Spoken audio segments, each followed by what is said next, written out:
காரைக்கால் அரசு மருத்துவமனை ஆம்புலன்ஸில் ஆக்சிஜன் டியூப் வெடித்து பெண் உயிரிழந்ததாக கூறி உறவினர்கள் போராட்டத்தில் ஈடுபட்டுள்ளனர்.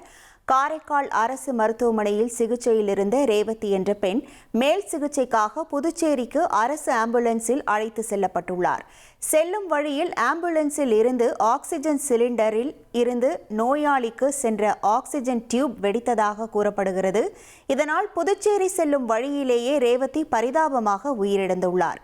அரசு மருத்துவமனை மற்றும் ஆம்புலன்ஸ் ஊழியர்களின் அலட்சியத்தால் ரேவதி உயிரிழந்ததாக கூறி காரைக்கால் தொகுதி எம்எல்ஏ உடன் சேர்ந்து மருத்துவமனை ஊழியர்களிடம் உறவினர்கள் கடும் வாக்குவாதத்தில் ஈடுபட்டனர்.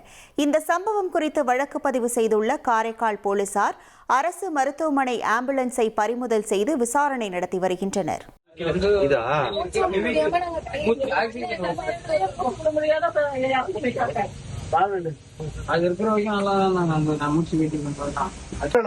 புதுசா ஒரு ஆம்புலன்ஸ் வந்தா தானே ரிட்டர்ன் அனுப்பணும். அப்புறம் ரிட்டர்ன் அனுப்புறாங்க. டிடி ஆபீஸ்ல ஆம்புலன்ஸ் கிடையாது, ஜிஹெச்ல ஆம்புலன்ஸ் கிடையாது, பாண்டிச்சேரியில அத்தனை ஆம்புலன்ஸ் இருக்குது. அதை இங்க இருக்கிறவங்க கேட்டு வாங்கி இருக்கணும்ல. பழைய டப்பாவை கொடுத்து நீ பார்த்து செக் பண்ணா நீங்க எவ்வளவு நாள் செக் பண்ணி அனுப்புவீங்க? இதுக்கு யாராவது பதில் சொல்றீங்களா? வந்து இவ்வளவு நேரம் பப்ளிக் கூடி நின்றுட்டு இருக்காங்க. எம்எஸ் வந்து போன் அடிக்கிறா, கட் பண்றாங்க. யாரும் இன்னும் ரெஸ்பான்சிபிளா ஒரு பதில் சொல்லல.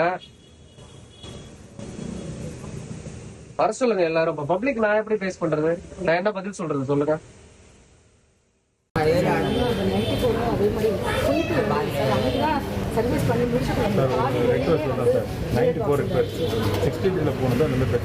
ரெண்டுமே வேலை செய்யறது. இப்ப நமக்கு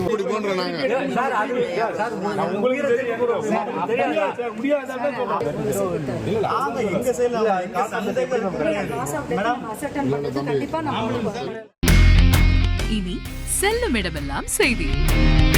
தந்தி டிவியின் வாட்ஸ்அப் சேனலை ஃபாலோ பண்ணினா செல்ல இருக்கும் இடமெல்லாம் செய்தி. இதோ QR கோட் இப்பவே ஸ்கேன் பண்ணுங்க, ஃபாலோ பண்ணுங்க.